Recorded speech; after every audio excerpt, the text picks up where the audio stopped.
एक भाई हमारे साहब पूछते हैं कि अस्सलाम वालेकुम, धर्म परिवर्तन क्यों करना चाहिए और क्यों नहीं करना चाहिए, इस पर अगर कोई कंटेंट हो तो बताइए।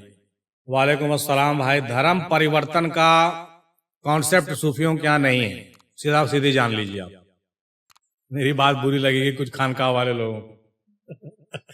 धर्म परिवर्तन की जरूरत ही नहीं। धर्म परिवर्तन की हम दावे के साथ कह सकते हैं कि दादा मेमिंदी के पास आने वाले बहुत सारे गैर मुस्लिम थे, लेकिन दादा ने किसी को नहीं कहा कि कलमा पढ़ के ला इलाहा इल्लल्लाह मोहम्मद रसूलुल्लाह पढ़ के पहले मुसलमान हो वो, तभी हम तुमको गुरु शिष्य करेंगे। जी नहीं। हिंदी वाले लोगों को उनको मोहब्बत सिखाते थे और हिंदी में जिक्र देते थे। तो अब क्या कहिएगा। लेकिन आजकल के नए नए लोग जो है, नए नए पीर साहब सबसे पहले कलमा पढ़ावेंगे, उसके बाद बैत करेंगे, कहेंगे टोपी लाल पहनो, पीला पहनो, खतना कराओ 12-17, मतलब इतना कराने लगता है कि बेचारे हार पार करके वो जो है ना मजहब इस्लाम छोड़ के भाग खड़ा होता। जो आदमी इतना बंधन में बंध जाए, जो आदमी इतना इस्लाम लाने में जिसको इतना बंधन आप बांध दीजिएगा, तो वो भी हिंदुस्तान में कैसे होगा? सो बताइए, कुछ तो छूट देना पड़ेगा आपको, हैं?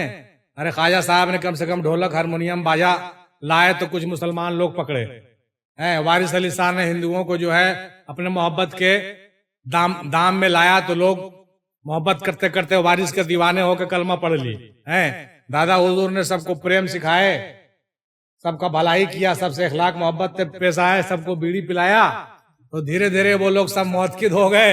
और मौतकिद होकर के उनको जब हिंदी में जिक्र देते थे तो वो लोग बाद में कलमा भी पढ़ लिए ना, बहुत से लोग पढ़ लिए हैं। क्या परेशानी, लेकिन उन्होंने बंधन नहीं लगाया कि कलमा पढ़ना होगा। तो भाई साहब जो आप पूछ रहे हैं, पता नहीं आपका क्या नाम है, नाम तो हम भूल गए। धर्म परिवर्तन करना कोई जरूरी नहीं है सूफियों के यहाँ। हाँ, जिनको करना हो करें, हम मना नहीं करते हैं। अगर आपका दिल भरता है कि हम धर्म परिवर्तन कर लें तो शौक से आप जो है कलमा पढ़िए, मुसलमान हो जाइए, अच्छी बात। लेकिन अगर आपको बंधन हो, कोई समस्या लगे, तो आप सूफीज्म को फॉलो कीजिए और किसी सूफी संत के पास जाकर के इस्लाम के मगज को समझिए, सत्य को चीनिए, सत्य को पहचानिए। जब सत्य को पहचान जाइएगा ना, तो आपको अल्लाह का भेद भी पता चलेगा और रसूल का भी भेद पता चलेगा। तो अलग से अरबी में कुछ कहने की जरूरत नहीं पड़ेगी। हैं, ऐसा नहीं है। सबका पढ़ाई जो है ना एक ही है। हाँ, लेकिन हम समझने में गलती करते हैं, जिसके वजह से या बहुत ज्यादा कट्टरवादी जो होते हैं ना लोग, वो जबरदस्ती ऐसा काम करते हैं। तो सूफियों के यहाँ कट्टरता नहीं है। निजामुद्दीन औलिया के पास सारे हिंदू आते थे, हमेशा डिस्कशन होता था। ख्वाजा मौलवी चिश्ती के पास बारगाह में भी हिंदू लोग आते थे, उनके हयात में भी कई लोगों को आपने करामात दिखा करके कलमा भी पढ़ा दिया, वो अलग बात।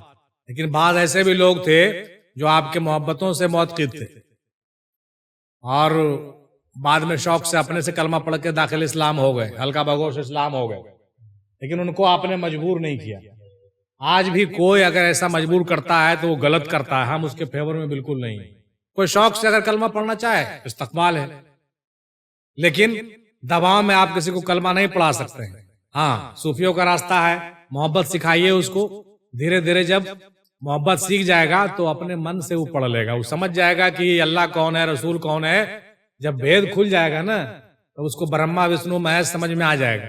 अल्लाह रसूल जहां समझ में आ गया तो फिर वो सत्य का खोज करके सत्य को जब पा लेगा तो हिंदू मुसलमान के कैटेगरी से बाहर हो जाएगा। वो अध्यात्म जो है वो मजहब से ऊपर की चीज है। अध्यात्म जो है, धर्म, अध्यात्म जो है, सूफीज्म जो है, वास्तविकता जो चीज है, वो भी धर्म से ऊपर की चीज।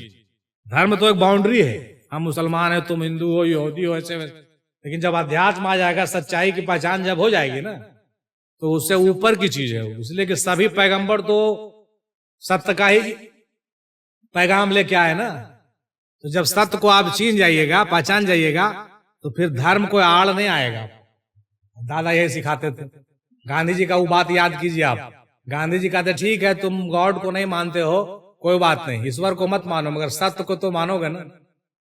सत्य को मानोगे तो सत्य ही तो ईश्वर है, अपने आप तुमको पहचान हो जाएगा ईश्वर का। तो सत्य को मानो ना भाई, सत्य का साथ दो ना, तुम छोड़ो ना, हो गया खत्म। तो ये बात